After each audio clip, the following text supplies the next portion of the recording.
안녕하세요. 리사니 TV의 리니입니다. 오늘은 사위 6번째죠. 소셜미디어가 불집힌 민주주의 혁명이라고 되어 있습니다.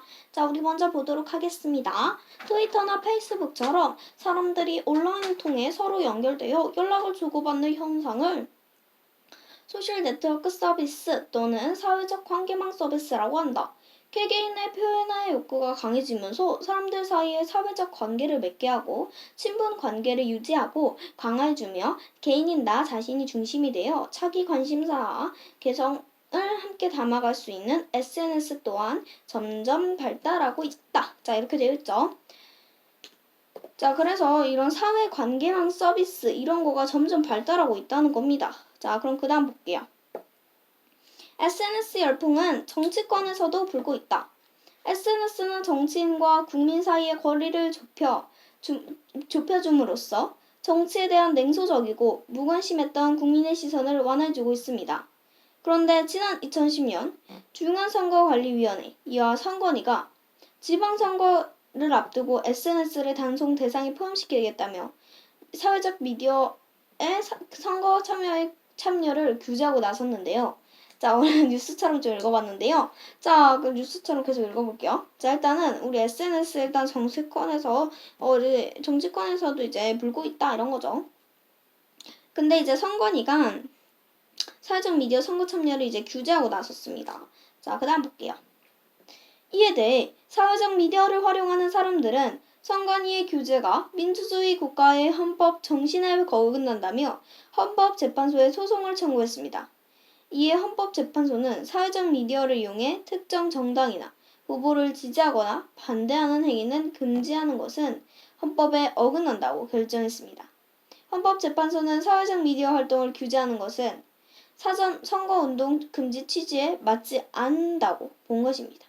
자, 그러면 우리 여기서는 이런 사회적 미디어를 활용하는 사람들은 이런 규제가 너무 헌법 정신에 어긋난다며 헌법재판소에 소송을 청구했는데 이제 이런 사회적 미디어를 활용해서는 안 된다라고 지금 얘기를 한 거죠. 헌법재판소에서는.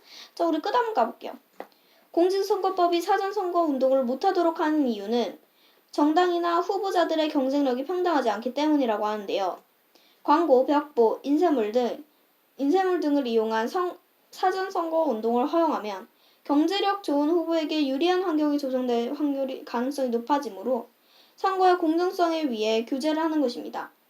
그런데 헌법재판소는 인터넷은 누구나 손쉽게 접근할 수 있는 매체이고 이용 비용이 거의 들지 않기 때문에 인터넷상의 선거운동이 후보자 간의 경제력 차이에 따른 불균형을 발생시키지 않는다고 보았습니다.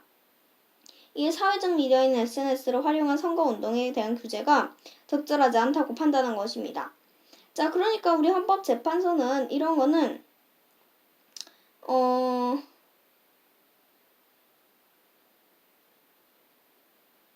그러니까 이런 행위를 금지하는 것은 반대한다고 본 겁니다. 자, 그래서 우리 이런 선거운동을 못하게 한 이유는 정당이나 경제력 때문인데 이런 거는 별로 이용 비용도 별 들지 않고 그렇기 때문에 불균형을 발생시키지 않다고 보았습니다. 자, 그다음 볼게요. 헌법재판소의 결정에 따라 2012년부터 SNS를 비롯한 사회적 미디어를 활용하여 적극적으로 선거운동을 할 수 있게 되었습니다. 그동안 국회와 행정부 중심의 대의제 민주주의에서 유권자들은 선거를 통해서만 정치 참여가 가능했는데요. 하지만 이제 누구나 정치에 참여할 수 있는 길이 조금 넓어진 셈인 겁니다. 자, 그러면 우리 여기서는 이제 이런 사회적 미디어를 통해서 적극적으로 선거운동을 할 수 있게 되었고 그리고 이제 정치의 길이 조금 넓어진 셈이다 이런 얘기죠. 그쵸? 자, 그럼 주제 써볼게요. 자, 이제 소셜미디어를 뭔가 이렇게 활용해도 되는 거야? 약간 이런 거를 지금 묻는 거잖아요. 지금 과연 그 정치권에서 소셜미디어를 활용해도 되는가?